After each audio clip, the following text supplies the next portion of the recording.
बीते कई महीना ले अपन मांग ल लेके शासन प्रशासन कना न्याय के गुहार लगावत बिलासपुर के सीपत हिंडाडी समेत आसपास के ग्रामीण मन अपन रोजगार और परिवहन भाड़ा बढ़ाए के मांग ल लेके सीपत तहसीलदार कोलवासरी प्रबंधन और ग्रामीण मन के बीच होए बैठक में ग्रामीण मन के मांग में कोनो सहमति नहीं बन पाई, जेला लेके कोलवासरी गेट के आगू ग्रामीण मन के धरना में बैठे के बड़का खबर आए है, जेकर ले वासरी के पूरा काम प्रभावित होए के संभावना है।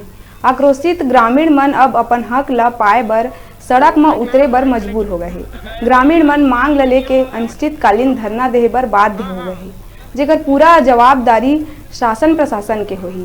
अब देखना यह है कि गेट में धरना के बाद ओमेर के का स्थिति बन पावत है, ग्रामीण मन ला अपन मांग बर न्याय मिल पाही या नहीं।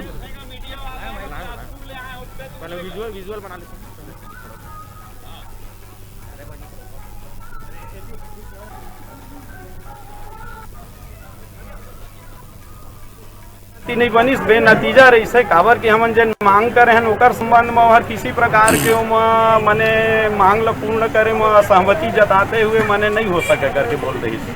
अच्छा, तो आगे के का आगे चूंकि हमन 30 तारीख से वहाँ मने दिए रहे मने हिंद प्रबंधन 30/12/2020 के और 5 से 8 के बीच में मने 5/8 से मने 1/2021 से मने हमन 8 के तारीख के बीच में मने शासन प्रशासन सब ला अवगत कराएं, कुछ भी नहीं हुई सेमा भी कोई प्रकार के सुनवाई।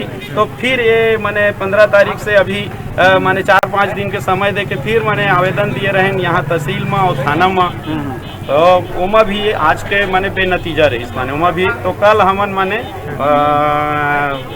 खाड़ा माने राइस मिल के पास माने मुख्य मार्ग में बैठबो, चूंकि हमन दे भी चुके हैं ना, चूंकि नहीं हुई तो क्या करी, हमारे आज तक कोई सुनवाई सहमति बनाने का पूरा प्रयास किए। मेन उनका 2 मुद्दा था, एक तो रोजगार का था और दूसरा उनका किराए का भाड़े का था, जो उनका ट्रक जो लगता है उसके लिए।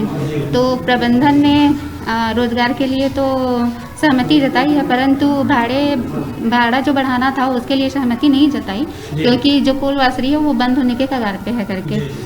तो इस वजह से वो काफ़ी नाराज दिखे और इस विषय पे कोई सहमति नहीं बन पाई है भाड़े को लेकर। बाकी रोजगार को लेकर सहमति बन गई है।